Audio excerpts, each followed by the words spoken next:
भाई चुप। सब आधे कांग्रेस के हैं इसमें। अरे खड़गे जी सुनिए, मैं धैर्यपूर्वक सुना हूं।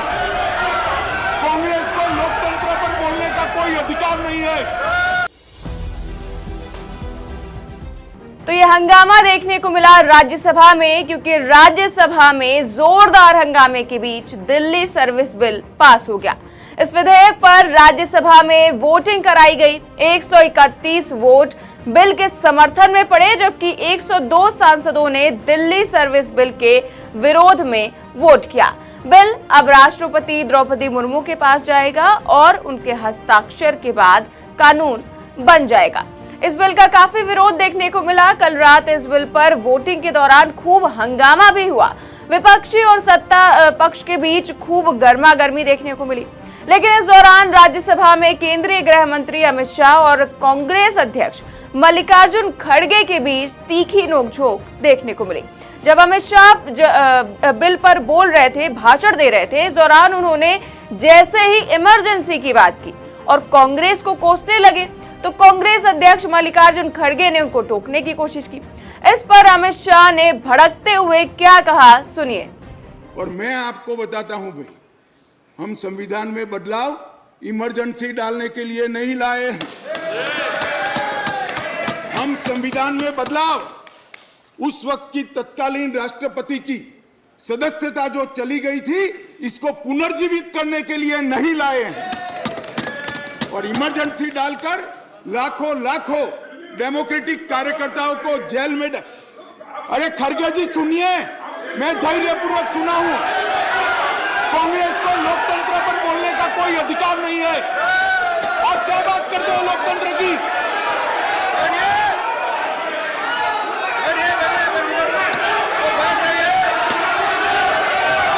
मैं थोड़ी जल्दबाजी में प्रधानमंत्री की जगह राष्ट्रपति बोल गया, इसलिए मैं थोड़ा फिर से रिपीट करना चाहता हूं।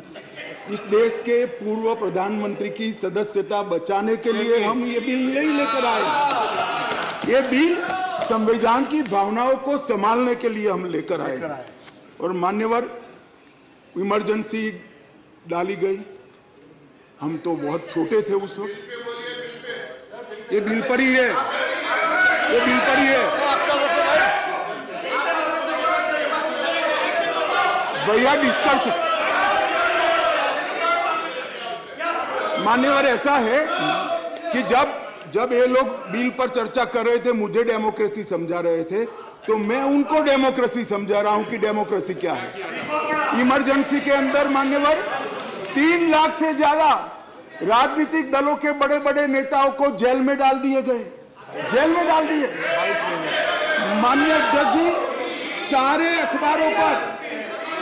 अखबारों पर सेंसरशिप डाल दी गई। माननीय अध्यक्ष जी, इंडियन एक्सप्रेस ने अपने संपादकीय को खाली रखना पड़ा। तो सुना आपने कि अमित शाह ने कहा कि हम इमरजेंसी लाने के लिए संविधान में बदलाव नहीं कर रहे हैं। इस देश के पूर्व प्रधानमंत्री की सदस्यता बचाने के लिए हम ये बिल लेकर नहीं आए हैं।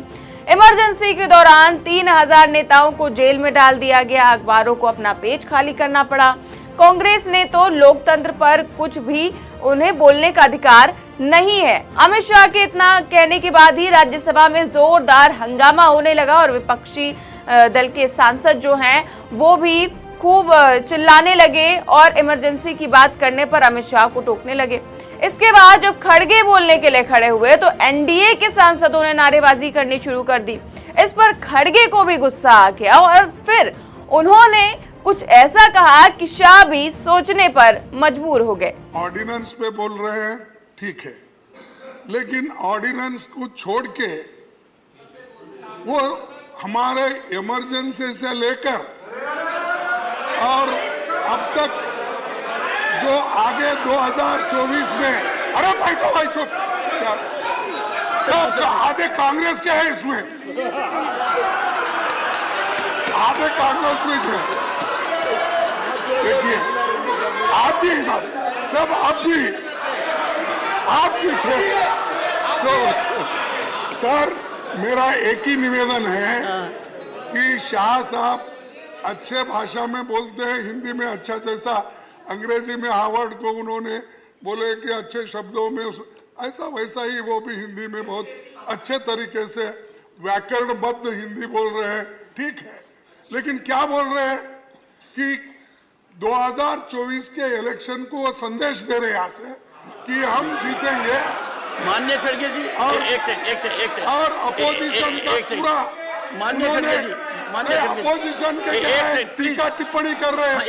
आप अपने विषय पे बोलिए। तो मल्लिकार्जुन खड़गे ने कहा कि आधे से ज्यादा तो कांग्रेसी हैं इसमें। इसके अलावा उन्होंने उपराष्ट्रपति जगदीप धनखड़ की ओर भी इशारा करते हुए कहा कि आप भी कांग्रेसी है। इस पर राज्यसभा में सब हंसने लगे, लेकिन अंदर ही अंदर अमित शाह भी सोच रहे होंगे कि आखिर खड़गे ये कैसे भूल गए, और बिल्कुल उनकी दुखती नस पर हाथ रख दिया। तो इस हंगामे के बीच और नोक-झोंक के बीच दिल्ली सेवा बिल पास हो गया। केजरीवाल ने बहुत कोशिश की, विपक्ष एक साथ आया भी, इस बिल के खिलाफ वोट भी किया, लेकिन एनडीए के पास बहुमत होने के कारण ये बिल पास हो गया। इसके बाद विपक्ष लगातार सत्ता पक्ष पर कई तमाम तरह के आरोप लगा रहे हैं। ये तो हुई कल की बात। फिलहाल बात आज की करें तो संसद के मानसून सत्र का आज 14वां दिन है। मणिपुर हिंसा को लेकर मोदी सरकार के खिलाफ लाए गए अविश्वास प्रस्ताव पर दोपहर 12 बजे से लोकसभा में चर्चा होगी। विपक्ष की तरफ से राहुल गांधी चर्चा की शुरुआत करेंगे, और राहुल गांधी की क्योंकि कल ही सांसदी बहाल कर दी गई थी और वो कल सदन में पहुंचे भी थे, तो वहीं सरकार की ओर से सांसद निशिकांत दुबे सबसे पहले जवाब देंगे। ये चर्चा 3 दिन तक चलेगी और चर्चा के आखिरी दिन यानी कि 10 अगस्त को प्रधानमंत्री नरेंद्र मोदी अपना जवाब देंगे। इस दौरान राहुल और पीएम मोदी का आमना सामना होगा। तो माहौल कैसा होगा आप सभी समझ सकते हैं। फिलहाल आज क्या कुछ होगा जब अविश्वास प्रस्ताव पर चर्चा होगी, क्योंकि कल जिस तरह से निशिकांत दुबे ने राहुल गांधी के सदन में आते ही किस तरह से चाइना की बात लेकर वो बैठ गए और कितना झूठ फैलाया, वो सब कुछ हम आपको कल ही दिखा चुके हैं। निशिकांत दुबे कैसे एकदम बौखला गए थे, और आज जब दोनों का आमना सामना होगा तब सदन में क्या होगा, अविश्वास प्रस्ताव के दौरान राहुल गांधी क्या कहेंगे और निशिकांत दुबे अब क्या झूठ परोसते हैं और क्या कुछ कहते हैं, फिलहाल ये तो वक्त ही बताएगा। आपको ये वीडियो कैसा लगा हमें कमेंट बॉक्स में जरूर बताएं। देश और दुनिया की तमाम बड़ी खबरें जानने के लिए देखते रहिए 4 PM न्यूज नेटवर्क। नमस्कार।